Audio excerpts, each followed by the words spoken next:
अस्सलाम वालेकुम, hope you are doing okay. Physics FSc first year का कोर्स है। फेडरल बोर्ड, केपीके बोर्ड और सिंध बोर्ड से रिलेटेड इसके सारे टॉपिक्स हैं। चैप्टर नंबर फर्स्ट मेजरमेंट्स हमने सारा कंप्लीट कर लिया था और vector and equilibrium chapter number 2 हमने स्टार्ट किया हुआ था। इसके अगर आप देखें तो तमाम के तमाम टॉपिक हमने कर लिए हैं। आज हम इसका करेंगे कंसेप्चुअल क्वेश्चंस जो हैं वो हम सारे के सारे इंशाल्लाह डिटेल से करेंगे। कंसेप्चुअल क्वेश्चन नंबर 1 हमारे पास है, is it possible to add three vectors of equal magnitude but different directions to get a null vector? Illustrate with the diagram. हमें कहते हैं कि क्या ऐसा पॉसिबल है कि हमारे पास तीन वेक्टर्स हो और उन तीनों का मैग्नीट्यूड आपस में बिल्कुल इक्वल हो, सेम मैग्नीट्यूड हो, दोनों की मिकदार सेम हो, वैल्यूज सेम हो, लेकिन उन तीनों की डायरेक्शन एक दूसरे से ऑपोजिट हो और हम इन तीनों को जब आपस में ऐड अप करें तो हमारे पास जो फाइनल रिजल्ट आए वो हमारे पास नल वेक्टर आए, मतलब एम्प्टी वेक्टर हमारे पास आ जाए। और कहते हैं कि इस चीज़ को आप डायग्राम से आंसर हम इसका स्टार्ट करते हैं क्वेश्चन नंबर 1 का। तो सबसे पहले हम अगर अपनी सॉल्यूशन में देखें तो हमारे पास आंसर में सबसे पहले लिखा है यस कि हाँ ऐसा बिल्कुल पॉसिबल हैगा। अब किस कंडीशन में पॉसिबल है कि जब हमारे पास तीनों वेक्टर्स बना रहे हो इक्विलेटरल ट्रायंगल कि जब हमारे पास तीनों के तीनों जो वेक्टर्स हैं वो इक्विलेटरल ट्रायंगल की पोजीशन में हो तो तब हमारे पास ऐसा पॉसिबल है। उसका जो रिजल्टेंट होगा वो हमारे पास देगा नल वेक्टर देगा। अब ऐसा कैसे पॉसिबल है देखें, अगर हम उन दो वेक्टर्स को, उसके जो दो वेक्टर्स हैं ए और बी वेक्टर को हम आपस में ऐड करें तो उससे जो हमारे पास रिजल्टेंट वेक्टर आएगा वो बिल्कुल मैग्नीट्यूड वाइज बिल्कुल इक्वल होगा, लेकिन डायरेक्शन वाइज बिल्कुल ऑपोजिट होगा थर्ड वेक्टर जो हमारे पास सी वेक्टर है उसके। अब देखिए यहाँ पर डायग्राम भी मैंने यहाँ पर शो किया, इसके साथ साथ आप यहाँ पर देखिए कि अगर हम ए और बी का रिजल्टेंट लेते हैं उससे हमारे पास आ जाता है आर। वो बिल्कुल इक्वल है मैग्नीट्यूड में लेकिन ऑपोजिट इन डायरेक्शन है किसके, वेक्टर नंबर सी के। तो यहाँ पर हमारे पास ये दोनों एक दूसरे के ऑपोजिट हैं। सो सिंपली आप देख सकते हैं कि R is equal to minus C, दोनों ऑपोजिट है। और जब हमारे पास रिजल्टेंट ही एक दूसरे के ऑपोजिट होते हैं सो हमारे पास कैंसलेशन हो जाती है और हमारे पास जो फाइनल वेक्टर आता है वो हमारे पास नल वेक्टर आता है। कंसेप्चुअल क्वेश्चन नंबर 2 को हम देखते हैं। इसमें हमें कहते हैं the magnitudes of three vectors are 2 meter, 3 meter and 5 meter respectively. The directions are at your disposal, can these vectors be added to yield zero, illustrate with a diagram. तो हमें सिंपली कह रहे हैं कि हमारे पास तीन वेक्टर्स हैं। एक वेक्टर हमारे पास, पहला वेक्टर है 2 मीटर, फिर हमारे पास है 3 मीटर और लास्ट वेक्टर हमारे पास है 5 मीटर। आप कहते हैं कि इनको आपने ऐड करना है किसी भी तरीके से, डायरेक्शंस आपकी मर्ज़ी, आप जिस मर्ज़ी की भी डायरेक्शंस लें, लेकिन आपके पास जो यील्ड है वो ज़ीरो आनी चाहिए, मतलब आपके पास जो फाइनल रिजल्ट आना चाहिए वो आपके पास ज़ीरो आना चाहिए। और इसको हमने, इस सारी चीज़ को हमने शो करना है, एक डायग्राम में भी शो करना है इसको। सो आंसर इसका स्टार्ट करते हैं। सबसे पहले हम यहाँ पर देखें तो हमारे पास जो पहले दो वेक्टर्स हैं 2 मीटर और 3 मीटर, उनको हम पैरेलल ले लेंगे, मतलब उन दोनों की डायरेक्शन हमारे पास सेम है। लेकिन जो हमारे पास 5 मीटर है, क्योंकि हमारी मर्ज़ी हम जो भी डायरेक्शन ले तो वो हम इसका एंटी पैरेलल ले लेंगे, मतलब जो पहले दो वेक्टर्स हैं उन दोनों की डायरेक्शन सेम है, लेकिन जो हमारे पास थर्ड वेक्टर 5 मीटर है उसकी डायरेक्शन ऑपोजिट है। तो हम यहाँ पर ऐसा करते हैं कि एडिशन कर लेंगे पहले दो वेक्टर्स की, 2 मीटर और 3 मीटर की। तो हमारे पास according to head to tail rule के मुताबिक हम जब 2 मीटर और 3 मीटर को ऐड आपस में करते हैं तो यहाँ पर हमारे पास क्या हो जाएगा, 5 मीटर हमारे पास एक वेक्टर आ जाएगा जिसकी डायरेक्शन हमारे पास सेम होगी जो कि पहले दो वेक्टर्स की थी। फिर हम उसके बाद ऐसा करेंगे कि हमारे पास जो लास्ट वेक्टर है 5 मीटर, वो तो हमारे पास इससे एंटी पैरेलल है, उसको जब हम इसमें ऐड करेंगे तो वो हमारे पास 5 मीटर और -5 मीटर दोनों एक दूसरे को क्या कर देंगे, कैंसिल कर देंगे, क्योंकि हमारे पास एंटी पैरेलल डायरेक्शन है दोनों की। तो हमारे पास फाइनल जो रिजल्टेंट हमारे पास आ जाता है वो हमारे पास आ जाएगा ज़ीरो। तो इस लिहाज से हमारे पास तीनों वेक्टर्स जो है वो एक दूसरे से जो इनकी यील्ड है वो हमारे पास ज़ीरो आ रही है। क्वेश्चन नंबर 3 है, इसमें कहती हैं what units are associated with the unit vectors I J and K, कि हमारे पास कौन कौन से यूनिट्स होते हैं जो कि लिंक करते हैं यूनिट वेक्टर्स के साथ। आई जे के जो हमारे पास तीन यूनिट वेक्टर हैं इनके साथ कौन कौन से यूनिट्स होते हैं। आंसर इसका देखते हैं। देखिए यहाँ पर कहते हैं unit vector I J K represents X Y and Z direction. देखिए हमारे पास जो डायरेक्शंस हैं, जो कार्टेशियन कोऑर्डिनेट हमारे पास जो सिस्टम है उसमें हम जो डायरेक्शंस लेते हैं मतलब स्पेस के लिए एक्स वाई जेड, तो ये हमारे पास उसके लिए डिनोट करती हैं आई जे एंड के यूनिट वेक्टर्स हमारे पास डायरेक्शंस हैं। और हमारे पास यूनिट वेक्टर बराबर होता है vector divide by magnitude of that vector, कि हमारे पास कोई भी आप वेक्टर हो, आप उसका वेक्टर लेते हैं मतलब उसकी डायरेक्शन लेते हैं और उसी के मैग्नीट्यूड पर जब उसको डिवाइड करते हैं तो ये आपके पास यूनिट वेक्टर बन जाता है, इसको कैप भी बोलते हैं आप।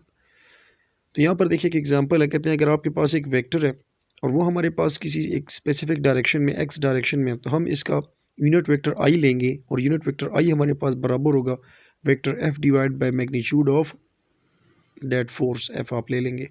तो आप अगर देखें हमारे पास दोनों जो हैं सेम ही चीज़ है, तो इन दोनों का हमारे पास सेम यूनिट है, तो ये हमारे पास कैंसिल हो जाएंगे और हमारे पास आप ये सिंपल बोल सकते हैं कि हमारे पास जो यूनिट वेक्टर होता है इसका कोई भी यूनिट नहीं होता, ये यूनिट लेस होता है। क्वेश्चन नंबर 4 में कहते हैं can a scalar product of two vectors be negative, provide a proof and give an example. So simply हमें कहते हैं कि क्या ऐसा पॉसिबल है कि हमारे पास दो वेक्टर्स हों और हम उनका स्केलर प्रोडक्ट लें मतलब डॉट प्रोडक्ट लें और उससे हमारे पास रिजल्ट आ जाए नेगेटिव। तो कहते हैं हमें प्रूव भी करो और इसकी एक एग्जांपल भी दो। तो आंसर हम इसका स्टार्ट करते हैं। सबसे पहले कहते हैं yes a scalar product of two vector can be negative.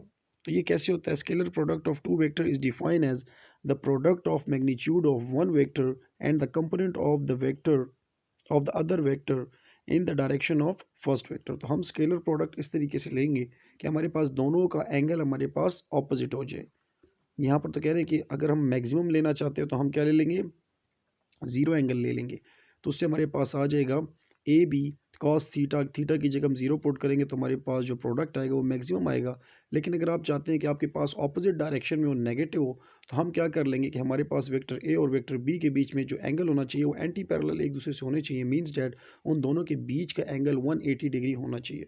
और जब हम A dot B A B cos theta की जगह हम लिख देंगे कॉस 180 डिग्री, तो हमारे पास कॉस 180 से आता है -1, तो हम -1 पुट करेंगे तो हमारे पास ए डॉट बी से आ जाएगा is equal to minus A B. Means that ये उससे नेगेटिव आपके पास आ जाएगा। जो हमसे डिमांड की गई थी कि हमारे पास कि हमारे पास स्केलर प्रोडक्ट दो वेक्टर्स का क्या नेगेटिव हो सकता है, तो इस केस में हमारे पास नेगेटिव हो सकता है जिसमें हमारे पास एंगल उन दोनों के बीच में 180 डिग्री हो। कंसेप्चुअल क्वेश्चन नंबर 5 है और इसमें कहती हैं A and B are two non zero vectors, how can there scalar product be zero and how can there vector product be zero. Simple question है। हमें कहते हैं आपके पास ए और बी दो वेक्टर्स हैं जो कि नॉन जीरो हैं। कहते हैं आप ऐसा कौन सा तरीका करेंगे कि इसका प्रोडक्ट मतलब स्केलर प्रोडक्ट आपके पास जीरो आ जाए और इसी तरीके से आपके पास वेक्टर प्रोडक्ट भी इन्हीं दो वेक्टर्स को लेने से आपके पास जीरो आ जाए। ये कह रहे हैं हमें वो सिचुएशंस बताओ। स्टार्ट करते हैं इसका आंसर। तो स्केलर प्रोडक्ट हमारे पास दो नॉन जीरो वेक्टर ए और बी का हमारे पास बराबर होता है A dot B is equal to A B cos theta, क्योंकि हमारे पास स्केलर प्रोडक्ट में क्या होता है? कॉज थीटा होता है। अब हम चाहते हैं कि हमारे पास इसका जो रिजल्ट है वो हमारे पास ज़ीरो आए, तो हम इन दोनों वेक्टर्स को एक दूसरे से परपेंडिकुलर ले लेंगे। परपेंडिकुलर मीन्स इन दोनों के बीच में जो एंगल है ए और बी के बीच में जो वेक्टर्स के बीच में एंगल है वो हमारे पास 90 डिग्री आएगा। तो हम यहाँ पर क्या पुट कर देते हैं? A dot B is equal to A B cos 90, और कॉज 90 हमारे पास बराबर होता है ज़ीरो के।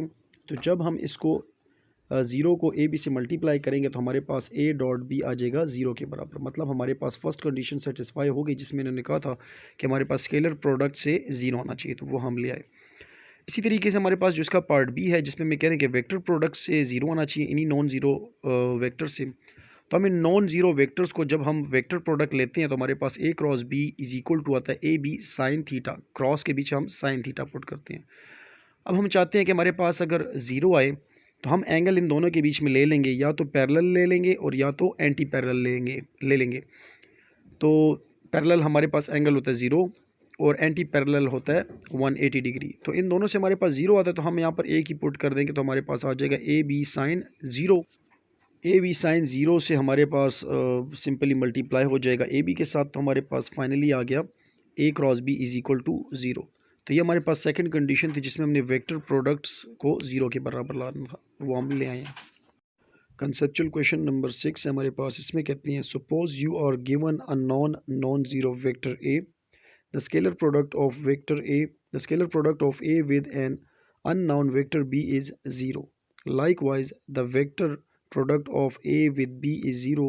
What can you conclude about b? तो हमारे पास क्वेश्चन में दो चीज़ें करने को कहा है। पहले हमें कहते हैं कि आपके पास एक वेक्टर ए है जिसकी वैल्यू हमें पता है और वो इस तरीके से वैल्यू है कि वो हमारे पास नॉन ज़ीरो है, मतलब वो हमारे पास जो वेक्टर ए है वो नॉन ज़ीरो है और उसकी हमें वैल्यू मालूम है। इसमें कहते हैं scalar product of A with an unknown vector B is zero. तो आप कहते हैं जब आप वेक्टर ए को वेक्टर बी से मल्टीप्लाई करते हैं, मतलब स्केलर प्रोडक्ट लेते हैं, तो उससे आपके पास आता है ज़ीरो और वेक्टर भी हमारे पास अननाउन है। इसी तरीके से कह रहे हैं कि आप जो आपके पास वेक्टर ए है जो कि आपको मालूम है और वेक्टर बी आपके पास जो ना मालूम है, इन दोनों का आप जब वेक्टर प्रोडक्ट लेंगे तो इससे भी आपके पास आता है ज़ीरो। तो ये कहते हैं कि आपने ये बताना है कि आपके पास जो वेक्टर बी है जो अननोन है वो आपके पास क्या है। तो आंसर इसका देखते हैं। देखिए हमें सिंपल शुरू में ही बता दिया कि हमारे पास ए और बी वेक्टर हैं और जब ए डॉट बी हम करते हैं मतलब स्केलर प्रोडक्ट लेते हैं तो इससे हमारे पास आता है A B cos theta theta. इसी तरीके से हम जब वेक्टर प्रोडक्ट लेते हैं ए और बी का तो इससे हमारे पास आता है ए बी साइन थीटा।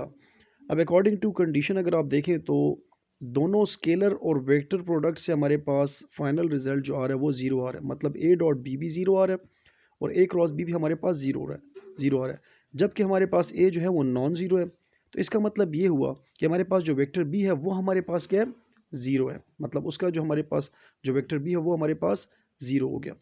तो सिंपली हमारे पास जो वेक्टर बी की कंडीशन है वो हमारे पास ज़ीरो है। फाइनल हमारा यही आंसर है। इसी की वजह से हमारे पास जो दोनों के रिजल्ट है वो हमारे पास ज़ीरो आ रहे थे।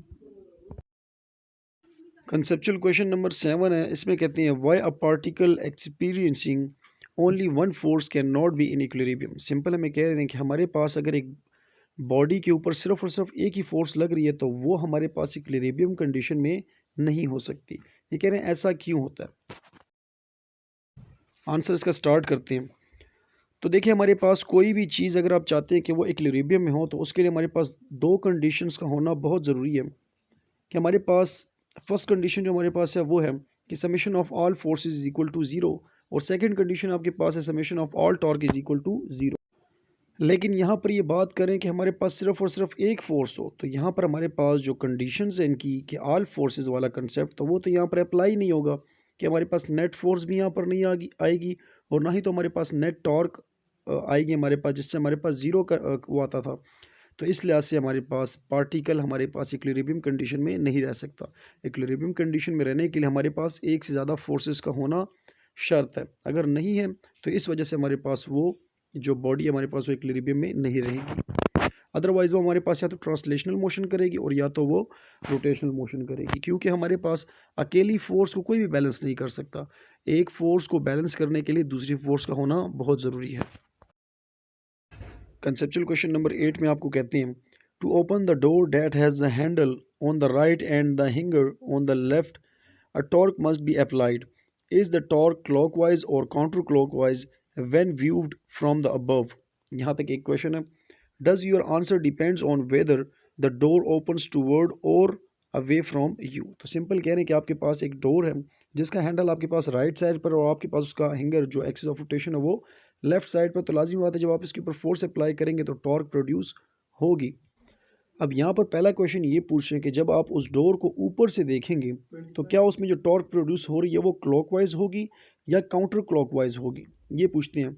साथ में ये भी पूछ रहे हैं कि आप अब ये डिपेंड करता है कि क्या ये डिपेंड करता है, आप जब आंसर दे रहे होंगे तो ये चीज़ डिपेंड करती है कि आप डोर को अपनी तरफ खींच रहे हैं या बाहर की तरफ खींच रहे हैं। इस चीज़ पर भी डिपेंड करती है उसकी टॉर्क या नहीं। तो आंसर में सबसे पहले तो हम ये बोल देंगे कि जी बिल्कुल इस चीज़ पर डिपेंड करता है कि जब आप डोर को अपनी तरफ खींचें या बाहर की तरफ खींचें, मतलब आप टूवर्ड्स और अवे वाले केस में आपके पास डिफरेंट आएगा, क्लॉकवाइज एंटी क्लॉकवाइज आएगा ऊपर से आप जब देखेंगे। तो सिंपल कहते हैं कि जब आप उसको अपनी तरफ खींच रहे होंगे तो आपने क्या करना है, we need to pull the door handle.